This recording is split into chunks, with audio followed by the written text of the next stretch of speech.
Jadi wujuhun yauma idzin naimah. Jadi kita dah belajar dah ayat yang kedua kan, Allah kata wujuhun yauma idzin khashi'ah. Ayat ini wujuhun yauma idzin naimah. Jadi sekurang-kurangnya terjemahan kita dah tahu dah. Wujuh apa wujuh? Wajah-wajah. Wujuh maksudnya wajah-wajah. Yauma idzin, pada hari itu. Sama je. Wujuh yauma idzin ayat kedua. Tapi ayat kedua tu khashi'ah. Yang ini naimah. Naimah. Apa maksud naimah? Yang penuh kenikmatan. Yang penuh kenikmatan. Wajah yang penuh kenikmatan. Pada segi i'rab ni kita boleh i'rab dia dua. Macam mana dulu kita bincang dalam wujuhun yauma idzin khashi'ah. Sama ada kita boleh kata naimah ini sebagai sifat kepada wujuh. Dari segi i'rab i'rab. Ni nahu lah nahu.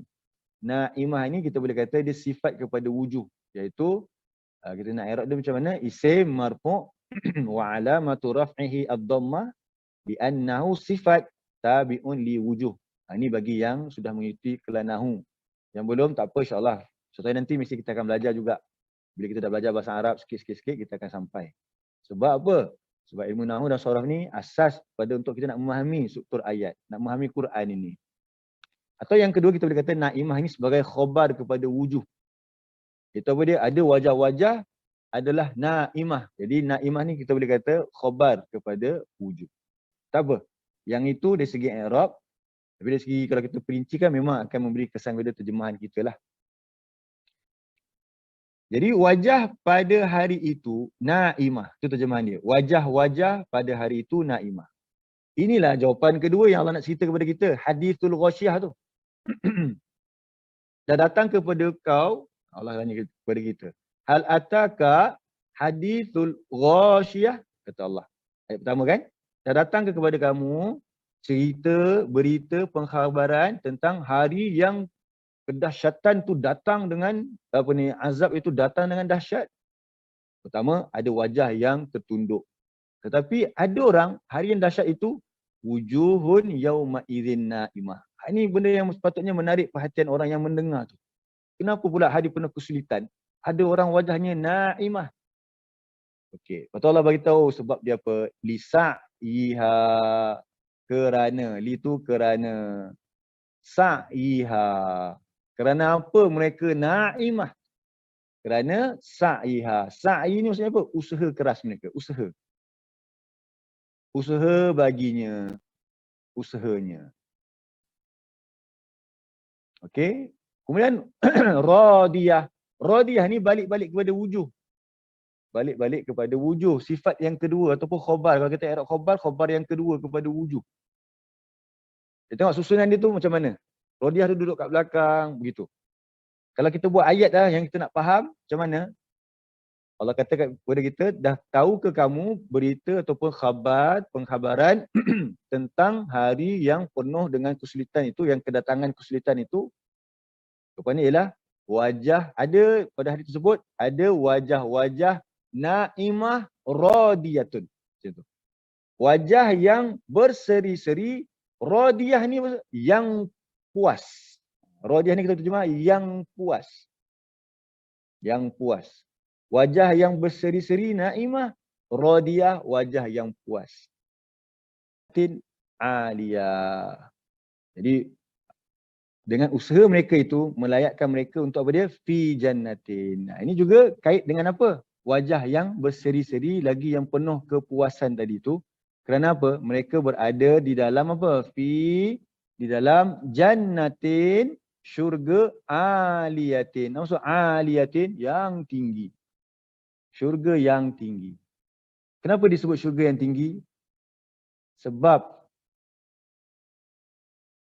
syurga ini, dia punya kedudukan dia semakin tinggi, semakin utama. Semakin mulia. Sebab tu kita duduk kat bumi ni kan, lebih tinggi dari kita langit. Atas langit apa dia? Atas langit pertama, langit kedua sampai langit ketujuh. Atas langit ketujuh ada apa dia nanti? Ada syurga Allah. Ada syurga. Atas sekali daripada syurga apa dia? Atas sekali daripada syurga. Arash. Kita kena tahu tu makhluk tu. Makhluk. Tu semua makhluk. Atas sekali daripada syurga ialah Makhluk yang terakhir ialah arash. Arash itu ciptaan Allah. Apa itu makhluk? Apa saja yang diciptakan. Selain daripada makhluk, tak ada. Melainkan Allah sahaja. Senang nak faham akidah kita. Jadi atas sekali ialah arash. Bawah arash tu adalah syurga. So semakin tinggi, semakin dia kedudukan dia makin dekat dengan siapa? Dengan Allah. Itulah dia nikmat. Yang syurga paling bawah pun, yang Nabi sebut dalam hadis Sahih Muslim, Nabi kata orang yang masuk syurga paling rendah pun dia dapat apa? 10 kali dunia. 10 kali dunia. Orang itu ialah orang yang dia ada nilai iman sangat sikit. Dia banyak buat maksiat. Tapi dengan rahmat Allah dia mendapat 10 kali dunia. Itu dia orang yang paling rendah. Apa keadaan orang yang dapat syurga yang tinggi? Jadi sekarang kita nak minta syurga yang tinggi. Dan syurga yang paling tinggi adalah syurga Firdaus. Sebab tu Nabi ajar kita, kalau nak minta syurga, minta syurga Firdaus. Apa syarat dapat syurga Firdaus? Sama tadi tu. Syurga Firdaus, kalau kita kata syurga paling tinggi, syurga Firdaus surah 18 juga. Ayat 107. Tengok sekejap.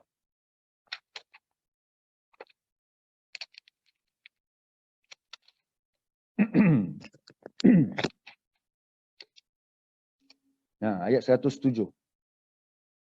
Surah 18, 107, muka surat 304.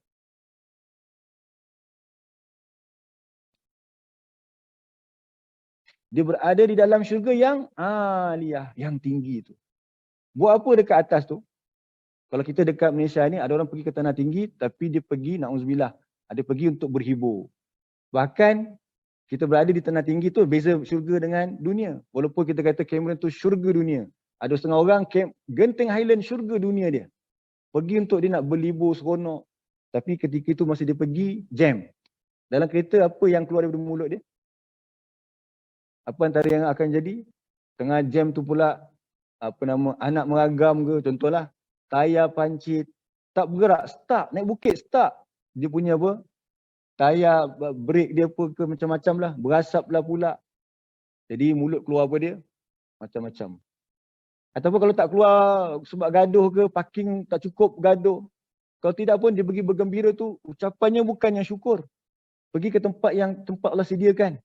Cameron Highland contohnya, tapi cakap yang sia-sia. Pergi Genting lagi lah. Main judi ke tu, alhamdulillah mudah-mudahan orang Islam tak pergi kan.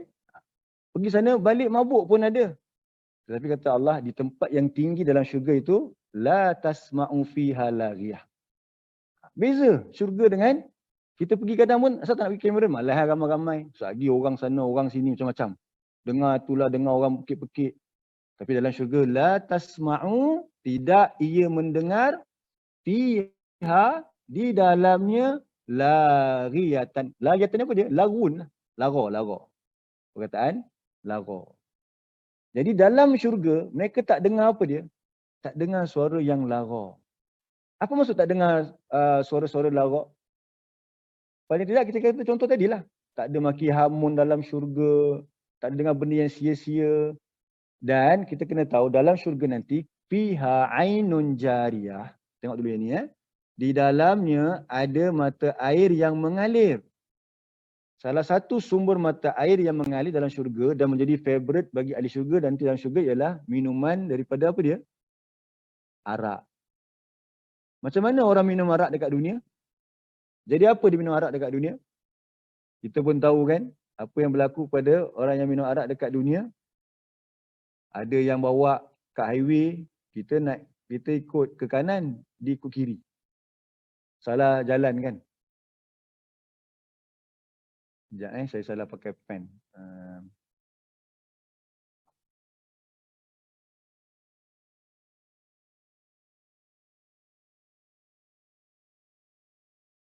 Di dalamnya ada apa? Sururun, katil ataupun singgasana ke ataupun pelamin ke, marfu'ah yang ditinggikan. So macam pengantin lah. Kan kira dia kahwin, apa nama? Dalam ayat lain pula Allah kata tentang apa? Layanan daripada pelayan-pelayan dalam syurga. So nak minum dalam syurga tak perlu pergi susah payah pergi beli. Dia order je dekat siapa? Dekat wildan mukhalladun dalam syurga tu. Iaitu pelayan-pelayan yang kekal muda tu. Mereka duduk di atas pelamin-pelamin mereka dengan pasangan mereka. Tetapi mereka tidak macam kehidupan kat dunia. Kalau kita buat gambaran ni, hidup yang mewah, kemudian minum sana sini. Kita dapat bayang tak suasana hidup pikuk kalau kat dunia? Kan betul tak? Kalau kita kata cerita tu makannya mewah-mewah atas katil yang bertatahkan emas ke, kemudian dengan minuman disediakan, pelayan-pelayan disediakan. Mesti tempat dalam tu adalah tempat yang hidup pikuk. Orang nak bercakap, orang yang mabuk. Tapi dalam syurga tidak ada istilah lara tadi tu. Maksudnya tak ada orang mabuk yang cakap sia-sia. Dalam surah 52 ada Allah sebut lagi. Ayat 23.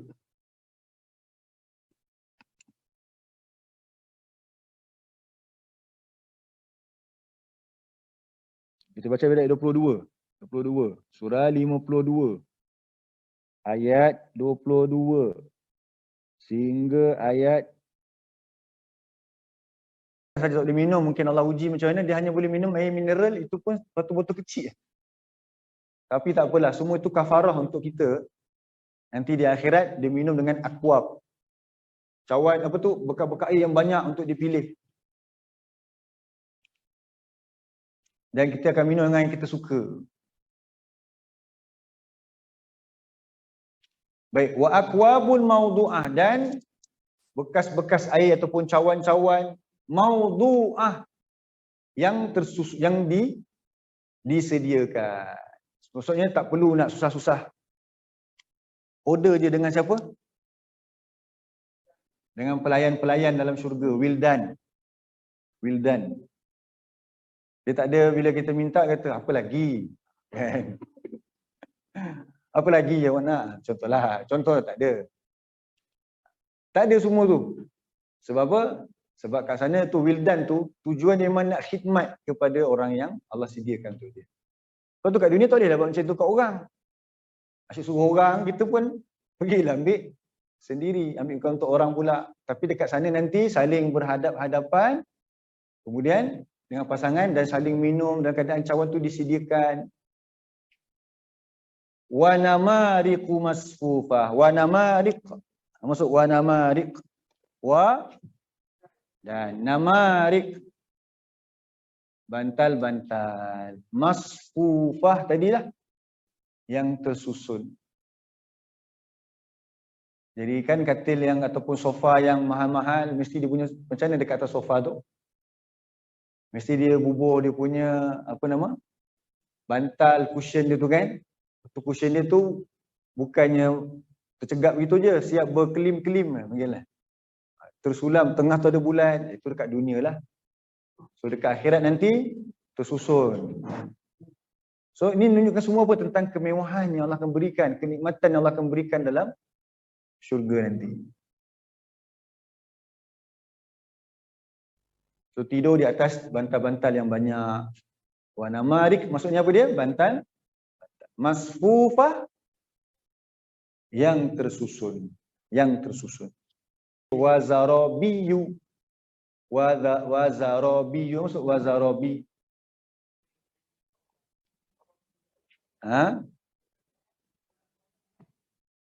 Permaidani mabthusah. Yang terhampar.